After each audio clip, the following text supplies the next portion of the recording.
Welcome to Colonial Heritage, British America. This is Melinda Cole Klein. From the founding of Jamestown in 1607 to the end of Queen Anne's War by 1713, this old colony period witnessed the establishment of towns, kinship networks, and a three-sided economy that fell within the confines of the desires of the mother country. In this old colony period, the national character was formed due to the unique environment colonists found themselves. This wilderness experience was transformed, particularly in the seaport towns, into a society refined and materialistic. How did this come about? Number 1, sheer will. Number 2, determination. And number 3, self-sacrifice by settlers themselves. This led to prosperity through commercial trade, no matter how small the enterprise. This colonial experience had produced particular attitudes in character. Foundations of an American identity forged directly from the colonial experience.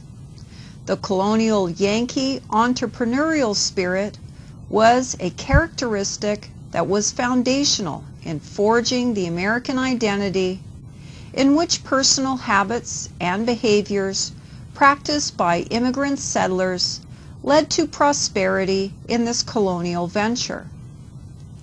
The colonial experience brought settlers to America under free and unfree conditions.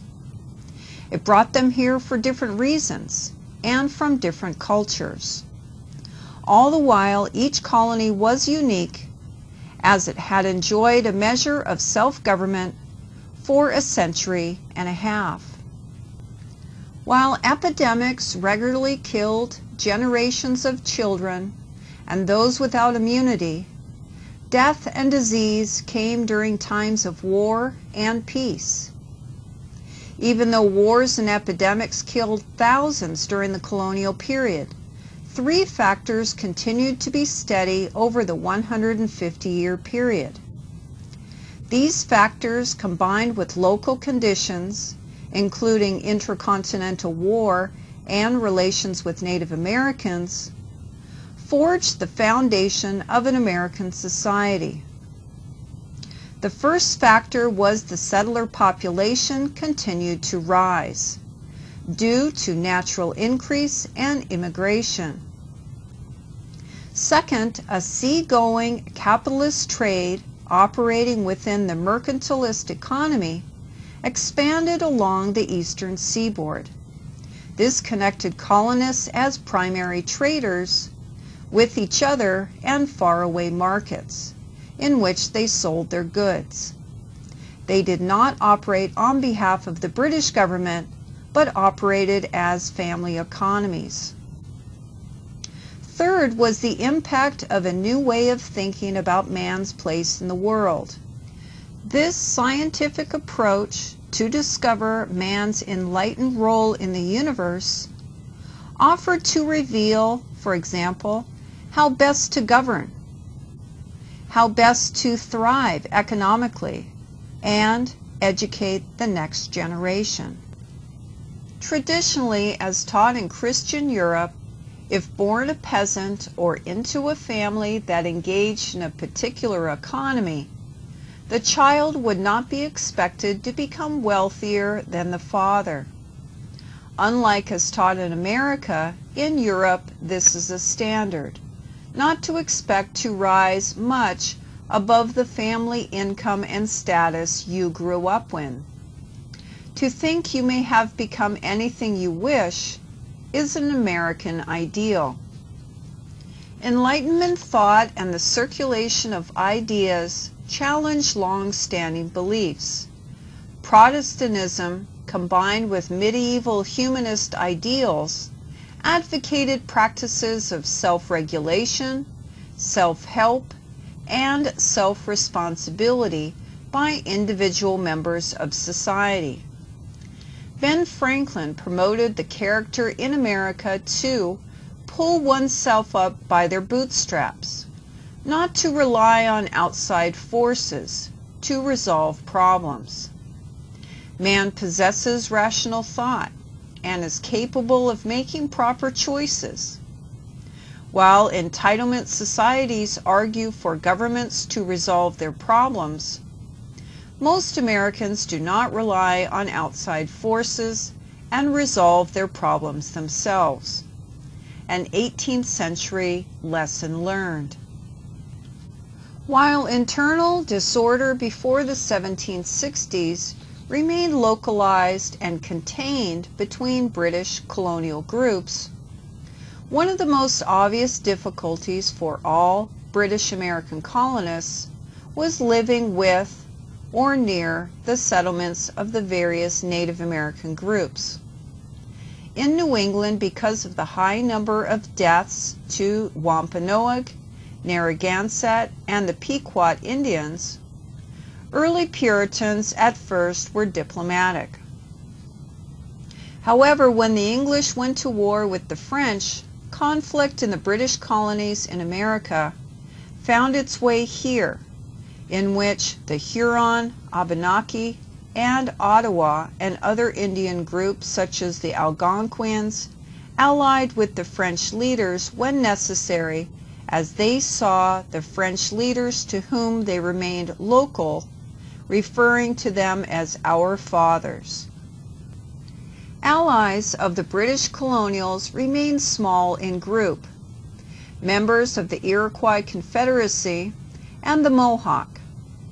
4 major British wars in which conflict with Native Americans attacked colonial settlements and homes are as follows. 1689 to 1697, this is remembered as King William's War.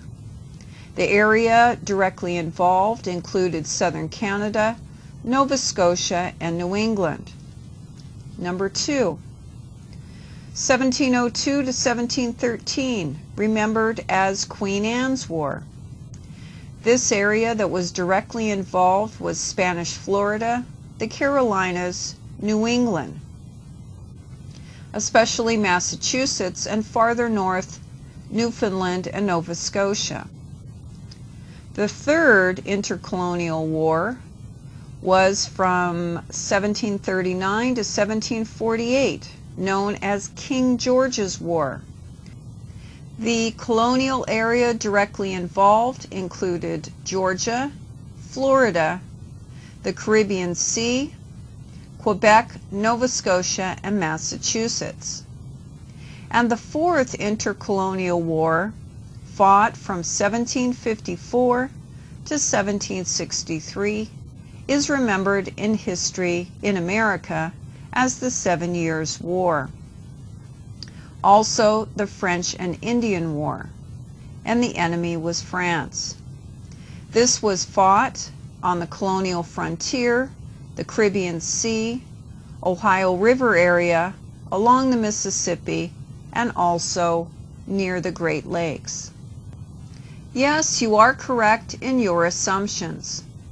The featured economic and religious antagonists, the French and the English, were supported by Indian nations who in their own history had been historically antagonists too. When a French war or conflict broke out against the English, this justified revenge or village raids, with return of captured for a ransom, assimilated into the tribe, or never returned, or colonists killed outright. French Catholic alliances with Native American groups proved better than for Protestant colonists. Frontiersmen in Virginia, along with fur-trading Frenchmen, married Native women, thus creating bonds, no matter how loose, with Indians in their midst. Protestant encounters in New England started in a diplomatic matter, but degraded over time as natives were decimated by disease, converted to Christianity, and driven by treaty, war, or trickery from their native lands. While alliances with Europeans varied, native groups in degrees allied themselves with English settlers, Quakers, the Dutch, and French settlers. The biggest incentive to do so would be to increase native strength of one group in defense of a larger group, more aggressive groups that were politically united, like the Huron in Canada or the Iroquois, who were allies of the French in New York and southern Canada. New England and Middle Colony residents saw violent European Native American interactions than the southern colonies or those in the West Indies. For this reason, this new type of autobiographical literature, typically with religious overtones, was a popular read among Mid- and North Atlantic readers. While dozens were published and circulated, book printing was expensive and a risky undertaking for printers. Nonetheless, the printing of pamphlets hallmarking tragedy while it communicated the horrors of wartime stories. This type of literature included the expected elements of heroism, stalworthiness, tragedy, and resilience. This literature by type had common themes: wartime anxiety, Indian raids, forced separation from the village or settlement, while French authorities awaited ransom to be paid. All the while, the English colonist was held by an Indian ally in their camp. This prisoner was held against their will and subjected to abject slavery in the Indian social order. While both the Deerfield Massacre of 1704 and the Mary Rowlandson Captivity narratives, these colonial histories made up early forms of this literature by type and trend. During King Philip's War, Mary Rowlandson had spent time as a wartime captive. Later, she would write an autobiographical narrative of her time when she lived with her Indian captives. Her short publication, A Narrative of the Captivity and Restoration of Mrs. Mary Rowlandson, is considered by historians to be the first work in a new literary genre, captivity narratives. During King Philip's War, 1676, Mary lived in a frontier village known as Lancaster in Massachusetts. Her husband was a Puritan minister. At sunrise on a cold winter morning late in February 1676, the village came under Indian attack. This mother of four, like countless colonial mothers, had to witness the death of her children and neighbors. As a prisoner held captive by Indian allies of the French, it is under this violent disorder to colonial life that her story recounts. In this pamphlet, published later in 1682, Mary tells of the murder of her friends, death of one of her children, her treatment by men and women of the Indian tribe, while issuing examples of how they lived and treated each other. She survived bouts of starvation, depression, but through it all she did not lose her Christian faith. By May of 1676, her Massachusetts friends and neighbors had paid the ransom. For a broader history of captivity of colonists by the French and their Indian allies, read New England Captives Carried to Canada between 1677 and 1760. This was published in 2 volumes in 1925 by Emma Lewis Coleman. A popular captivity history came to life recently with John Demos's classic Unredeemed Captive, a family story from early America. The time period is set during Queen Anne's War. What this Demos tale reveals is that not all English captives wanted to be redeemed when ransom could be paid. For Eunice Williams, the daughter of the Reverend of Deerfield, for a while he himself, wife, and children were captives of this raid. However, Eunice did not want to return to the strict Puritan life. While Puritans attempted to Christianize natives in the early 18th century, a majority of Native Americans had remained loyal to their French allies. As France was at war with England again, the English settlers had raided an Abenaki village in Maine. In 1703, Deerfield, far from Maine and nearby Ottawa, and Montreal was targeted for a raid. On a winter's day in February, actually on the 29th in 1704, 48 French Canadians and about 200 Huron and Mohawk Indians, duly bound to go for our fathers as his French children, and also for plunder and captives that would bring money, and Abenaki warriors, go for revenge against the 1703 attack by Maine English colonists. The Deerfield village was situated on the Connecticut River northwest of Boston, and it would be this war party that would arrive on a cold winter morning. According to the eyewitness account by Colonel Partridge, 48 were killed outright, homes and buildings were burned, and 112 Deerfield residents were abducted. The town's minister, John Williams, and his 5 children and wife were taken hostage and held by the French for ransom, along with others from the village. While he would be released, his daughter Eunice remained with her captives to the horrors of her family. The war party let the family dress for the snowy winter forced march. 8-year-old Eunice would in time become Catholic in her teen years. As a young woman, she married a Mohawk warrior and refused the multiple pleas from her father and the conferences arranged to have Eunice return to her life in Deerfield. By all accounts, Eunice enjoyed her new life, her newfound Christian religion, her husband, and mixed-race children. She lived out her life among Canadian Indian families and only returned to Deerfield after her father had died, to the complete shock of her kin and former neighbors.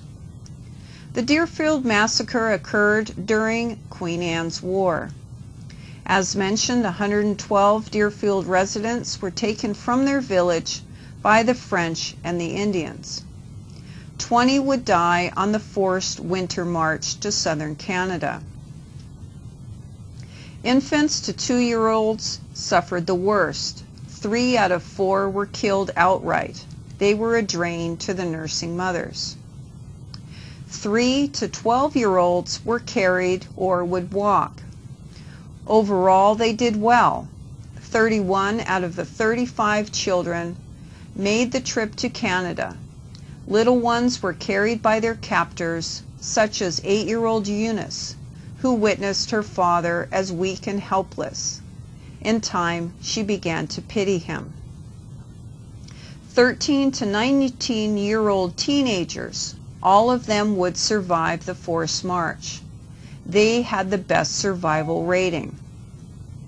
Women, 10 would die, 16 would survive.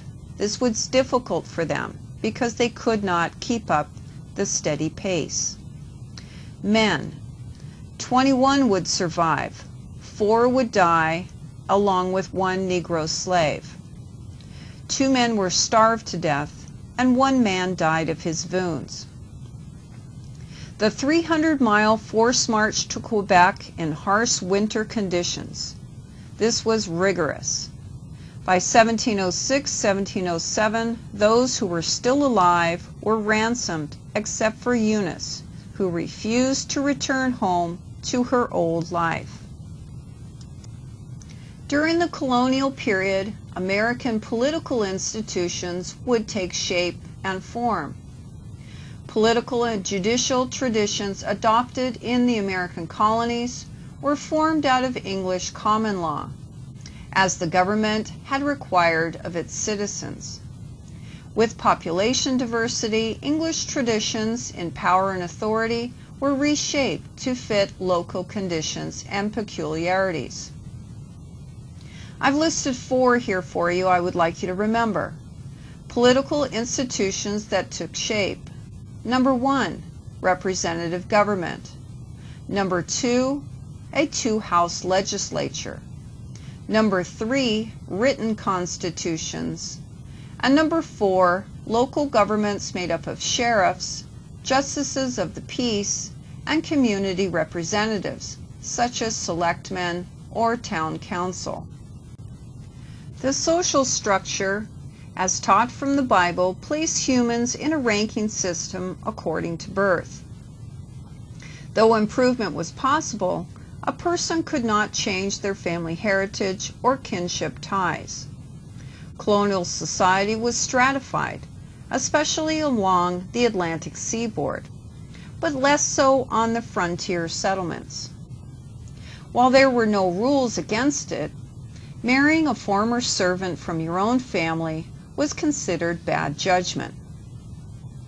In general, interracial marriages were frowned upon as well. Colonials created family ties along lines of wealth, though typically married into families not much different from the family they were born into. The poorer sections of society were typically underemployed and uneducated. They labored or served others. They may have rented their lodgings or existed through a free room and board arrangement. Likely they moved frequently looking for work or a change from their current condition. This broke family kinship ties. If they resisted migration to the frontier and remained in villages and towns, likely they could not afford to pay local taxes and periodically became a financial burden on the community as they received charity periodically. These individuals and families by type recognized their place in society as social inferiors. They were inclined to keep their place, not to challenge it. In this social structure, when one is poor, the segment of society expected to be ruled by their social betters. It was the moneyed and educated rank of society that established the laws and handed out justice. All the while, this upper echelon of society was typically wealthy, either inherited wealth or self-made, and oftentimes carried a measure of authority and power. These quality folks dressed differently from their social inferiors and lived in finer houses because of their status and wealth.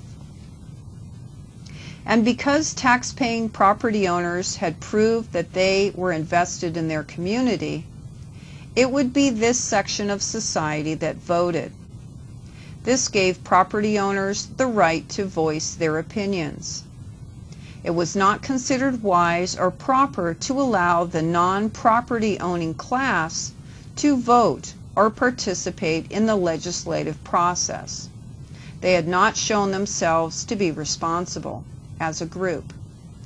Thus, it was the propertied class who made the laws and dominated political structures. Colonial hazards.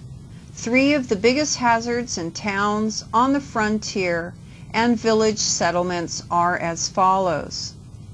Death by disease included a variety of ailments that could kill: dysentery, smallpox, malaria, scarlet fever, tuberculosis, yellow fever, measles, typhoid, and cholera. Number 2, poor sanitation that affected the quality of the drinking water for humans and farm animals. After all, colonists, adults and children, consumed large amounts of beer, as water was considered unhealthy. This was not possible, of course, for animals, and this caused illness and/or death. And then the third colonial hazard was being attacked by Indians. Like in other parts of the world, another threat to humans was an event that originated from climate or some other natural source. Christians interpreted natural events as God's wrath. For Puritans in New England, natural events carried signs of God's displeasure. Shock and worry left deep impressions on colonists when comets appeared, storms gave sudden damage, and harvests failed. This situation created suspicions and accusations of witchcraft, as well especially with the disfigurement of human or animal offspring, or if they mysteriously died.